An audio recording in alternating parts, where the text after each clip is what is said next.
Баршаңызға қайырлы күн достар, менің каналыма қош келдіңіздер. Бүгін сіздермен бірге әйгілі хит болып жүрген синнабон булочканың жасалу жолын үйрететін боламын.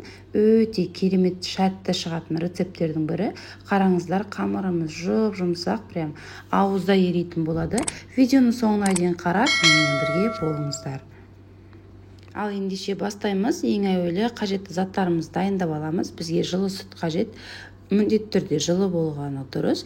Енді қантымызды алып, қантымыздың жарты бөлігін сүтіміздің үстіне саламыз. Содан соң ашытқыны салып, жақсылап араластырып, аппарат жасап алатын боламыз. Араластырып, бетін жауып 10-15 минутқа тындырып қоямыз. Енді бөлегі ыдысқа 2 жұмыртқаны саламыз және қалған жарты бөлігі қантты салып, жақсылап қантымыз ерігенше венчиктің көмегімен араластырып аламыз. Мінекей біздің аппарамыз дайын, яғни ашытқымызды осылай тексеріп алсақ болады. Осылай 2 есе ұлғайса, ашытқымыздың срогі жақсы деген сөз. Енді осы массаның үстіне ерітілген сары майды құямыз. Жаңағы жұмыртқа мен қантымызды араластырған соны саламыз. Барлығын жақсылап біркелкі болғанша араластырып аламыз. Ұнымызды алдын ала електен өткізіп аламыз. Міндетті түрде ұнымызды салып, қолымыздың көмегімен жұмсақ қылып қамыр илейміз. Ұнды артық мөлшерден қоспаңыздар. Құрамындағы заттарын төменде описание бөліміне қалдырамын, сол жақтан қарасаңыздар болады. Бізге қолға жабысатын жұмсақ қамырымыз пайда болуы қажет. Егер қамырларыңыз қатты қолға жабысып жатса, кішкене сұйық май құйып, тағы да қамырымызды илеп жібереміз. Сол кезде қамырымыз біркелкі тегіс болып шығатын болады. Қараңыздар, біздің қамырымыз дайын болды, жұмсақ әрі біркелкі болып шықты. Енді осы қамырдың бетін жауып, тындырып, 1 сағат көлемінде қалдырамыз. Ал енді арасына қант пен корицаны араластырып алдым. Корицаны 1 ас қасық және қанттан 1 ас қасық қосып, осылай дайындап алдым. Егер корицаны ұнатсаңыздар, 2 ас қасық қоссаңыздар болады. Мінекей біздің осымен арасына жағатын начинкамыз дайын. Қараңыздар, 1 сағат уақыт өтті. Біздің қамырымыз осылай біркелкі керемет үлпілдек болып, жұмсақ болып көтерілді.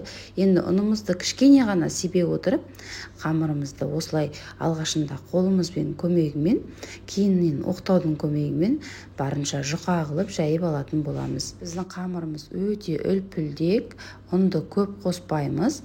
Кішкене ғана осылай дәл видеодағыдай жасап дайындап аламыз. Қамырымызды осылай барынша жұқа қылып жайып аламыз.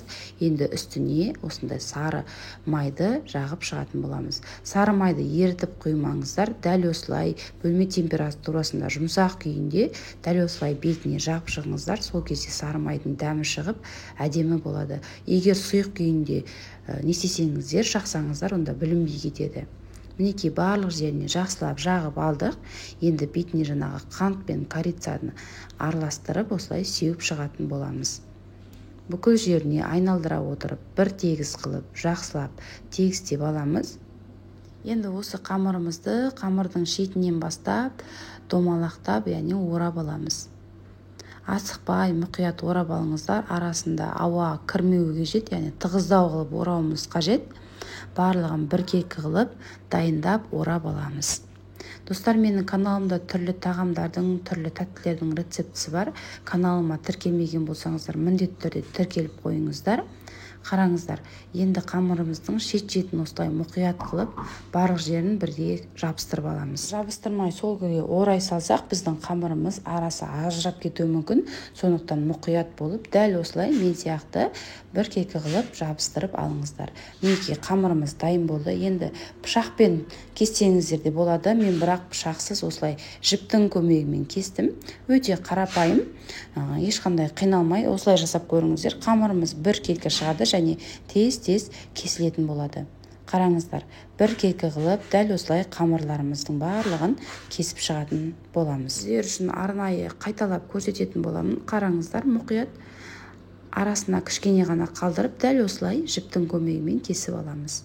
Менде шамамен 15-16 данадай шықты. Қараңыздар, бір тегіс әдемі болып шықты. Енді формамызға противеньге орналастырып алып, бетін жауып, тағы бір 10-15 минутқа қалдыратын боламыз. 10-15 минутта біздің қамырымыз көтеріліп шықты. Қызып тұрған пеште 180 градуста қызарғанша пісіріп аламыз. Ал енді бетіне жағатын кремін дайындаймыз. Ол үшін бізге творожный сыр, сары май және қант қажет болады. Сахарный пудра қоссаңыздар да болады. Менде сахарный пудра болмаған соң қантты қостым. Барлығын жақсылап біркелкі болғанша, қантымыз ерігенше араластырып аламыз. Мінекей достар, біздің креміміз дайын, булочкаларымыз да сол уақытта пісіп шықты. Ешқандай суытпай-ақ сол ыстық күйінде дәл солай бетіне кремдерімізді жағып шығатын боламыз. Сол кезде креміміз кішкене ериді, сөйтіп керемет дәмі үйлесетін болады. Осымен біздің синнабонный булочкаларымыз дайын, өте дәмді болып шығады. Міндетті түрде жасап көріңіздер, сіздерге ұнайды деген сенімдемін. Видеоның соңына дейін қарағандарыңызға рахмет. Сіздермен болған Нұрия Амангелді. Келесі видеода жолыққанша қош сау болыңыздар. Назарларыңызға үлкен рахмет. Каналым ұнаса лайк басып, пікір қалдыруды ұмытпаңыздар.